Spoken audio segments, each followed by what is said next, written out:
So hello and welcome to the first class of organic chemistry. मैं आपका educator आदेश तिवारी आपको पढ़ाने वाला हूं ऑर्गेनिक केमिस्ट्री के बारे में फ्रॉम बेसिक टू एडवांस। अगर आपको कुछ नहीं आता है तब भी आपके लिए ये क्लास इंपॉर्टेंट है, और अगर आपको सब कुछ आता है या थोड़ा बहुत आता है तो आपके रिवीजन के लिए भी ये क्लास बहुत ज्यादा इंपॉर्टेंट है। तो बात करते हैं केमिस्ट्री की। तो केमिस्ट्री बेसिकली है 118 लोगों की आत्मकथा। 118 कौन बच्चों? 118 एलिमेंट्स जो अपनी आत्मकथा सुनाते हैं, जो बताते हैं कि वो किसके साथ कैसा बिहेव करेंगे और क्यों करेंगे। और इसी का एक पार्ट आता है ऑर्गेनिक केमिस्ट्री, जिसके हम बेसिक्स की बात करेंगे। तो ये है मेरा पहला वीडियो ऑर्गेनिक केमिस्ट्री की बेसिक्स को समझाने के लिए। तो आइए शुरू करते हैं बहुत ही प्रेम के साथ। तो ऑर्गेनिक केमिस्ट्री सिर्फ और सिर्फ एक एलिमेंट के आसपास काम करता है, दैट इज कार्बन। ठीक है, तो अगर हम कार्बन की केमिस्ट्री पढ़ते हैं इसका मतलब हम ऑर्गेनिक केमिस्ट्री पढ़ रहे हैं ना। तो question is why only carbon and how this started. तो सबसे पहली बात आती है जो हिस्ट्री की आती है। हमें पता है, आप कहेंगे कि सर हम तो केमिस्ट्री पढ़ रहे थे, आप हिस्ट्री में कैसे घुस गए? तो बच्चों आपको बताते हैं हिस्ट्री में कैसे घुस गए। तो बात आती है कि ये आखिर स्टार्ट कैसे हुआ। सबसे पहले इन सब के लिए एक थ्योरी आती थी जिसका नाम था वाइटल फोर्स थ्योरी। क्या नाम था बच्चों? Vital force theory. अब वाइटल फोर्स थ्योरी जहां से ऑर्गेनिक की शुरुआत हुई, वाइटल फोर्स थ्योरी हमेशा ये कहती थी कि अगर कोई भी कंपाउंड किससे? लिविंग ऑर्गेनिज्म से ऑब्टेन होता है, लिविंग ऑर्गेनिज्म से ऑब्टेन होता है, तो वो कंपाउंड क्या कहलाएगा? आपका ऑर्गेनिक कंपाउंड कहलाएगा। वो कंपाउंड क्या कहलाएगा बच्चों? ऑर्गेनिक कंपाउंड कहलाएगा। और इसी थ्योरी को नाम दिया गया था vital force theory. Vital force मतलब इन्होंने कहा था कि जब भी कोई ऑर्गेनिक कंपाउंड बनाना होगा तो उसके लिए उसके पीछे हमें एनर्जी चाहिए होगी, उसके पीछे एनर्जी लगेगी, और इसी को वाइटल फोर्स थ्योरी बोली गई थी। पर फिर क्या हुआ? फिर एक ऑर्गेनिक कंपाउंड था urea, NH2CO NH2। This is an organic compound. इसको लैब में सिंथेसाइज कर दिया गया। इसको क्या किया गया बच्चों? लैब में सिंथेसाइज कर दिया गया। और फिर ये जो वाइटल फोर्स थ्योरी थी वो गलत हो गई, और फिर यहां से ये कॉन्सेप्ट आया कि ऐसा कोई भी कंपाउंड जिसमें कार्बन कार्बन के बीच बॉन्ड प्रेजेंट होगा, वैसे कंपाउंड्स को ऑर्गेनिक कंपाउंड बोला जाएगा, और उसकी केमिस्ट्री को हम लोग बोलते हैं ऑर्गेनिक केमिस्ट्री।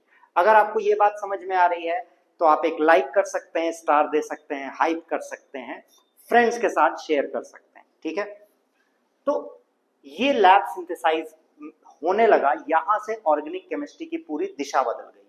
और फिर जैसा कि साइंस कहता है कि we are all made up of questions, we are made to reason. तो सबसे पहला क्वेश्चन पूछा गया कि व्हाई कार्बन? कार्बन में ऐसा क्या खास है कि हम कार्बन के लिए अलग केमिस्ट्री बनाएं? टोटल कितने एलिमेंट्स हैं बच्चों? 118 एलिमेंट्स हैं, तो कार्बन ही क्यों? तो कहा गया कि कार्बन के पास कुछ स्पेशल प्रॉपर्टी है, and will be starting with that. जो सबसे स्पेशल प्रॉपर्टी है कार्बन के पास, दैट इज कैटिनेशन। क्या है बच्चों? कैटिनेशन। अब what do we mean by catenation? What do we mean by catenation? Catenation is the self linking property, self linking property to form long chains। तो carbon के पास एक special property थी जिसके कारण वो खुद से, मतलब कार्बन से ही बॉन्ड बना के लंबी लंबी चेन्स बना सकता था। ठीक है, ये चेन्स 200 कार्बन की, 400 कार्बन की, 1000 कार्बन की, कितने भी कार्बन की हो सकती हैं। आपको अगर एग्जाम्पल देखना है तो देखिए, हम लोग एक ऑर्गेनिक कंपाउंड है, हम कार्बन से बने हुए और हमारे पास बहुत लंबी चेन्स हैं। ठीक है, क्या ये बात समझ में आ रही है आपको? ये प्रॉपर्टी किसी और एलिमेंट के पास नहीं थी कि वो खुद से बॉन्ड बना के लंबी चेन्स बना सके। और इसीलिए सबसे मेन प्रॉपर्टी जो कार्बन की थी कैटिनेशन, जिसके कारण कार्बन के लिए एक अलग केमिस्ट्री ही ला दी गई जिसे कहा गया organic chemistry. Now the question continues, अब क्वेश्चन आगे बढ़ता है और पूछता है रीजन कि कार्बन ऐसा क्यों शो कर रहा है और सिर्फ कार्बन ही क्यों शो कर रहा है। तो लोगों ने रीजन देना स्टार्ट किया और सबसे पहला रीजन जो आया that was tetravalency. Tetravalency, carbon की जो वैलेंसी है वो 4 है, जिसके कारण अब अगर आपको वैलेंसी नहीं पता है तो valency is the combining capacity of an element. Valency को एक्सप्लेन किया जाता है ऑक्टेट थ्योरी के हिसाब से, जो कि कहती है कि हर एक एलिमेंट स्टेबल होना चाहता है। क्यों स्टेबल होना चाहता है? ताकि उसकी एनर्जी कम खर्च हो। ये पहली बात आपको समझ में आ गई होगी। अगर उसकी एनर्जी कम खर्च होगी तो 8 electron valence shell, last shell में 8 इलेक्ट्रॉन होने चाहिए। उससे जितना ज्यादा या जितना कम है वो उसकी वैलेंसी होती है। क्या ये बात आपको समझ में आ रही है? ठीक, तो कार्बन की वैलेंसी 4 है और जो मैक्सिमम वैलेंसी एग्जिस्ट करती है वो 1 2 3 4 एंड 4 3 2 1। तो ये जो 4 वैलेंसी वाले हैं सबसे बॉन्ड बना सकते हैं और इसीलिए कार्बन की टेट्रा वैलेंसी भी थी, जिसके कारण वो कैटिनेशन शो कर रहा है। तो लोगों ने कहा अच्छा, लोगों ने क्या कहा? अच्छा, कार्बन के जस्ट नीचे सिलिकॉन है, belongs to the same group, इसकी वैलेंसी अगर 4 है तो इसकी भी वैलेंसी 4 है, तो ये क्यों नहीं कैटिनेशन शो कर रहा है? क्यों नहीं शो कर रहा है भाई? कैटिनेशन शो करना चाहिए इसको। तो इन्होंने कहा कि size. What do we mean by size? देखिए, सिंगल बॉन्ड की बात करें, चाहे डबल बॉन्ड की बात करें, चाहे हम ट्रिपल बॉन्ड की बात करें, जिनके बारे में हम आगे पढ़ेंगे, इनका जो साइज है वो सिमिलर है। फॉर एग्जांपल मान लेते हैं ये एक सिंगल बॉन्ड है, ठीक। अब इसमें कार्बन को एडजस्ट होना है, तो कार्बन एक यहां आ गया, एक यहां आ गया, एक यहां आ गया, तो कई सारे कार्बन सिंगल बॉन्ड में एडजस्ट हो जा रहा है। पर वही अगर हम सिलिकॉन की बात करते हैं तो सिलिकॉन का साइज बढ़ जाता है। तो एक सिलिकॉन यहाँ आया, एक सिलिकॉन यहाँ आया, फिर अगला बॉन्ड चाहिए होगा और बहुत लंबे समय तक वो एडजस्ट नहीं कर पाया और वो स्टेबल नहीं था। क्या ये बात समझ में आ रही है? और यही कारण था कि सिलिकॉन टेट्रावैलेंसी नहीं, कैटिनेशन नहीं शो कर रहा था, even though it shows tetravalency. क्या इतनी बात आपको समझ में आ रही है बच्चों? अगर आ रही है तो आपको पता है आपको क्या करना है, शेयर, लाइक, सब्सक्राइब, स्टार्स जो भी अवेलेबल है वो आप दे सकते हैं, ठीक है। तो इन कारणों से कार्बन के लिए हमने अलग सा दुनिया बना दी। बट द क्वेश्चन अराइजेस कि अब इनको हम समझेंगे कैसे, क्योंकि नाम गांव तो पता होना चाहिए। और इसके लिए स्टार्ट हुआ बच्चा IUPAC, इंटरनेशनल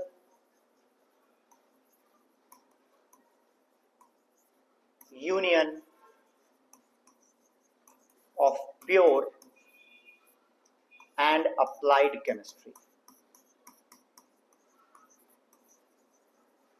इन्होंने क्या किया? इन्होंने कहा कि we will give you a rule so that you can name the organic compound. हम आपको रूल्स बताएंगे जिससे आप ऑर्गेनिक कंपाउंड्स की नेमिंग कर पाएंगे।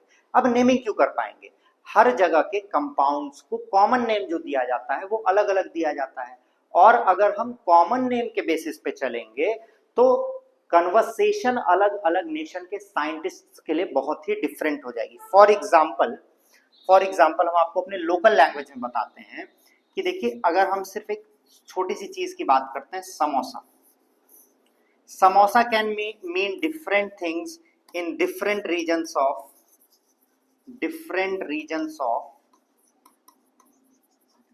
UP and Bihar. ओके, अगर आप यूपी बिहार से नहीं एकस्टम्ड हैं तो आपने गोलगप्पे का नाम सुना होगा। गोलगप्पे का नाम आपने सुना होगा। अलग अलग जगह कहीं गोलगप्पे को पानी बताशा बोल रहे हैं, कहीं फुल्की बोल रहे हैं, कहीं फुचका बोल रहे हैं। तो लोग डिफरेंट नेम्स एग्जिस्ट कर रहे थे और उससे ये दिक्कत होती कि कन्वर्सेशन में बहुत ही प्रॉब्लम हो जाती। हम अगर साइंटिस्ट हैं किसी एक नेशन के, किसी एक स्टेट के, किसी एक कंट्री के, हमने बताया कि मेरे पास ये कंपाउंड है, पर वो कॉमन नेम है, मेरे यहाँ जिस चीज से बोला जाता है वो है, तो प्रॉब्लम क्रिएट करेगा। एक और सिंपल एग्जांपल देते हैं। जैसे मान लीजिए आपका स्कूल का नाम अगर कुछ होता है, for example school name is Utkarsh और आपके घर का नाम गोलू है, तो अगर आपके किसी दादा नाना को ये याद नहीं है कि आपके स्कूल का नाम उत्कर्ष है, वो गोलू याद रखते हैं, तो अगर कोई आपके स्कूल का दोस्त आता है और वो कहता है कि उत्कर्ष को बुला दीजिए, तो दादा या नाना क्या कहते हैं? नहीं, यहाँ तो कोई उत्कर्ष नहीं रहता है। सिमिलरली अगर घर से कोई जाता है फीस जमा करने, तो फीस कह देगा कि हमको गोलू की फीस जमा करनी है, इस क्लास में है, तो उनको तो गोलू मिलेगा नहीं, तो हमने एक कॉमन तरीका निकाला कि एक कॉमन नेम रख देते हैं जिससे हमें आसानी होगी। तो ऑर्गेनिक केमिस्ट्री की बात करते हैं बच्चों। तो ऑर्गेनिक केमिस्ट्री को बेसिकली, रुक जाइए, सुंदर सा फ्लोचार्ट बीचों बीच बनाने की कोशिश की जाएगी। तो ऑर्गेनिक, ठीक है, ऑर्गेनिक कंपाउंड्स की अगर हम बात करते हैं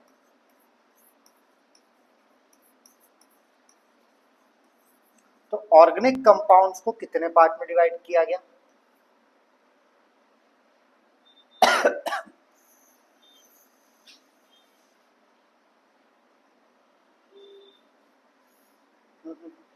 दो मेन पार्ट्स में डिवाइड किया गया बच्चों। ऑब्वियस सी बात है, यहां पे आपको दिखाते हैं। पहले इनको डिवाइड किया गया स्ट्रेट चेन्स, किसमें बच्चों? स्ट्रेट चेन्स में, और सॉरी साइक्लिक में।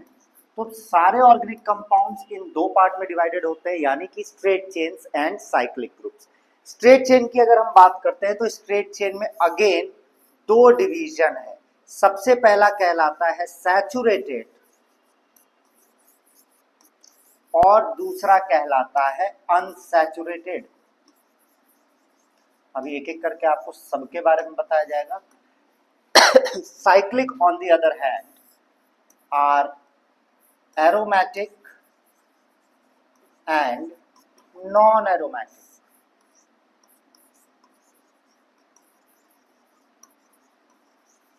तो पूरे ऑर्गेनिक कंपाउंड्स को इन दो पार्ट में डिवाइड किया जाता है बच्चों, ठीक है? Aromatic, non aromatic. आपको उधर दिख नहीं रहा है तो ठीक है, इतने पार्ट्स में सारे कंपाउंड्स को हमने डिवाइड किया। अब आइए एक एक करके पढ़ते हैं। सबसे पहले हम पढ़ेंगे सैचुरेटेड कंपाउंड्स के बारे में।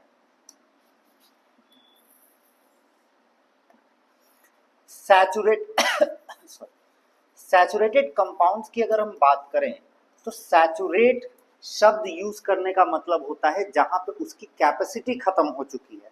अगर कहीं पे भी किसी भी चीज की कैपेसिटी खत्म हो जाती है तो हम उन्हें सैचुरेट या फिर सैचुरेटेड कहते हैं। और हाइड्रोकार्बन्स में भी, ऑर्गेनिक कंपाउंड या फिर हाइड्रोकार्बन्स में भी ऐसे कंपाउंड जिनकी वैलेंसी पूरी तरीके से खत्म हो गई है, जितने बॉन्ड्स बना सकते हैं, अगर वो बना चुके हैं और वो और एडिशन रिएक्शन नहीं देंगे तो हम उन्हें सैचुरेटेड कहते हैं। तो ये सैचुरेटेड में बच्चों आते हैं सबसे first and only compounds which are known as alkanes, ठीक है? Alkanes are hydrocarbon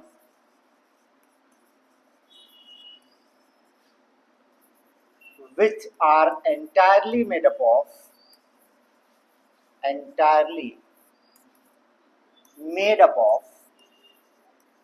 single bond. किससे बने होते हैं बच्चों? Entirely made up of single bond. मतलब यहां पे आपको सारे कार्बन कार्बन के बीच सिंगल बॉन्ड दिखेगा, ठीक है? और क्योंकि सिंगल बॉन्ड बना है इसका मतलब एडिशन रिएक्शन नहीं दे सकता है। बच्चों देखिए, सिंगल बॉन्ड जहां पे प्रेजेंट होता है, अल्केन्स जो होते हैं उनकी एक प्रॉपर्टी होती है। क्या प्रॉपर्टी होती है उनकी? ये प्रॉपर्टी होती है कि they can not give addition reaction, they can not give addition reaction. तो यहां पे ये फेल कर जाते हैं। ये क्या देंगे? सिर्फ दे कैन ओनली गिव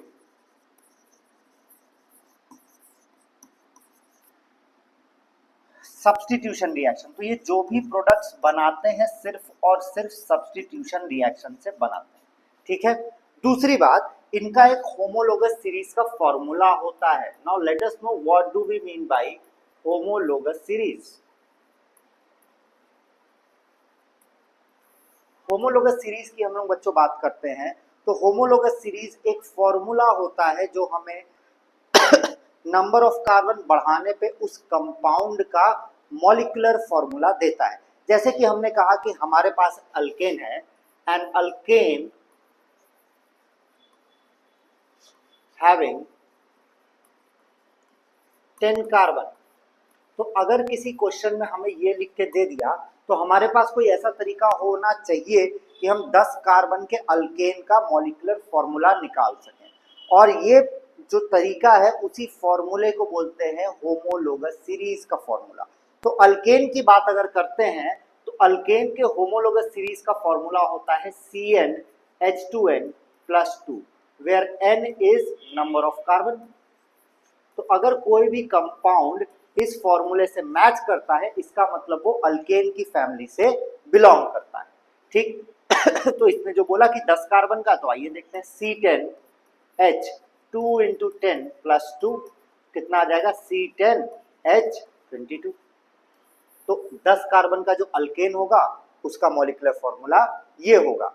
अगर आपको बात नहीं समझ में आई तो आप हमें बता सकते हैं। दूसरी बात करते हैं, सैचुरेटेड के बाद बच्चों आता है अनसैचुरेटेड। क्या आता है? अनसैचुरेटेड। जैसा कि आपको समझ में आया, सैचुरेट का मतलब होता है जहां पे उनकी बॉन्डिंग कंप्लीट हो चुकी है, जहां पे सिर्फ सिग्मा बॉन्ड है, वो और बॉन्ड नहीं बना सकते। तो अनसैचुरेटेड का मतलब होता है जो एडिशन रिएक्शन बहुत ही तेजी से देंगे, एडिशन रिएक्शन बहुत अच्छे से देंगे वो, ठीक है। तो अनसैचुरेटेड में दो लोग आते हैं। The first one is alkyne and the second one is alkyne, ठीक है। आइए एक एक करके इनके बारे में जानते हैं। अल्कीन की अगर हम बात करते हैं, अल्कीन की अगर हम बात करते हैं तो they are characterized by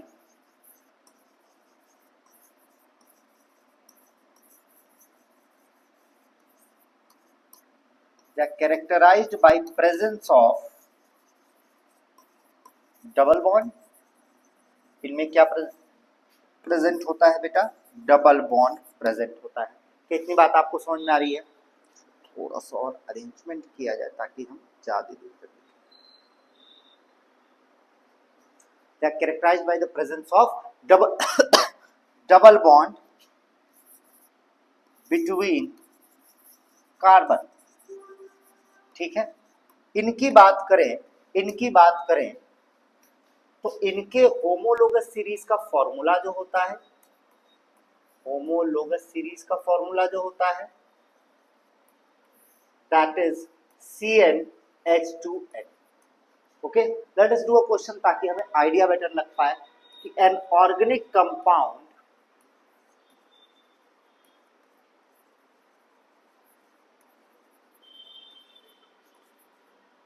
having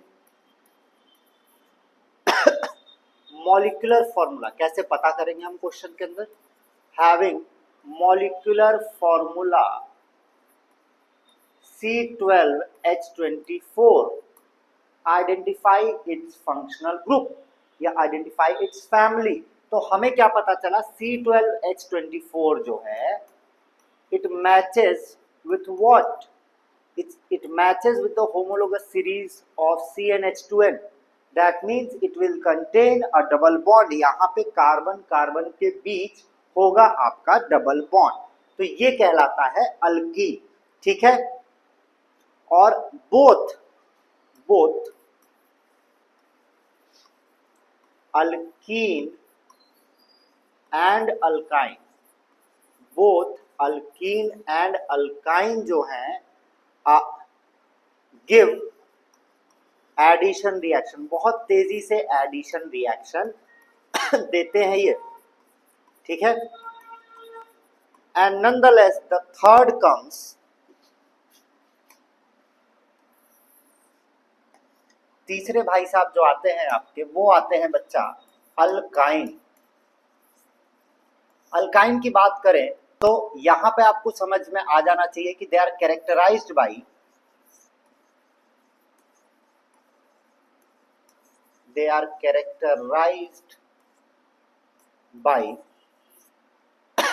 presence of triple bond,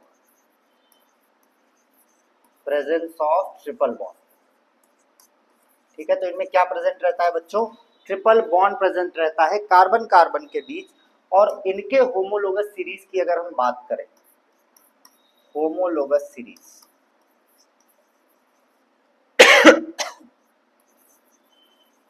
तो इनके होमोलोगस सीरीज का फॉर्मूला होता है CnH2n-2 and they will have triple bond between the carbon. क्या इतनी बातें आपको समझ में आ रही हैं? अगर नहीं समझ में आई है तो आप हमें जरूर बता सकते हैं नीचे रिव्यू देके, कमेंट्स देके। ओके, तो ये 3 के बाद अब आपको पहले समझाते हैं स्ट्रेट चेन। स्ट्रेट चेन में हाइब्रिडाइजेशन, स्ट्रेट चेन हाइब्रिडाइजेशन। इस सीरीज में आपको part by part, video by video करके आपको पूरा का पूरा ऑर्गेनिक केमिस्ट्री सिखा दिया जाएगा फ्रॉम बेसिक टू एडवांस। जैसा कि आईमेट फाउंडेशन कहता है फ्रॉम बेसिक टू ब्रिलियंस। तो अगर आप इस जीओसी की सीरीज को फॉलो करते हैं तो आपको सब कुछ मिलने वाला है in organic chemistry from basic to brilliance. ठीक है, तो आइए स्ट्रेट चेन के हाइब्रिडाइजेशन की बात करते हैं। हाइब्रिडाइजेशन आप लोग ने बेसिक पढ़ रखा होगा, तो आपको ये पता होगा कि if there is a single bond,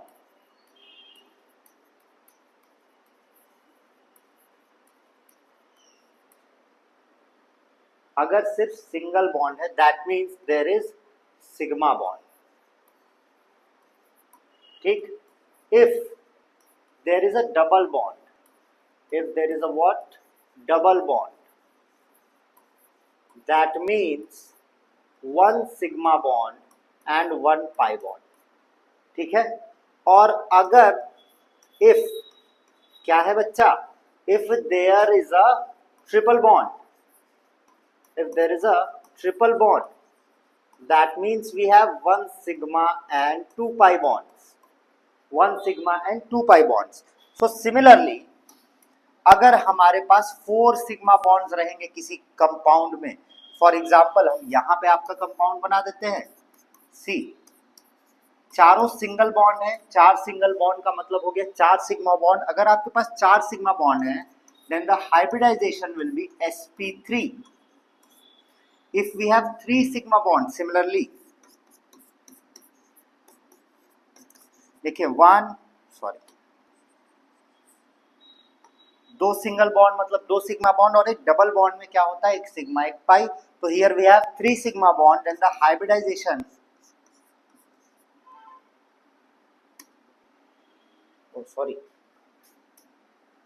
then the hybridization will come out to be sp2 hybridization। ठीक है, बहुत ही basic question. And if we have 2 sigma bond which we generally see in triple bonds, तो उसका hybridisation हो जाएगा बच्चा sp hybridisation. Okay, तो आज की कहानी हम यहीं पे खत्म करते हैं। अगले पार्ट में हम पढ़ने वाले हैं साइक्लिक कंपाउंड्स के बारे में, हकल्स रूल के बारे में और एरोमेटिसिटी के बारे में। तो मिलते हैं आपसे अगले लेक्चर में, तब तक के लिए साइनिंग ऑफ, जय श्री राम।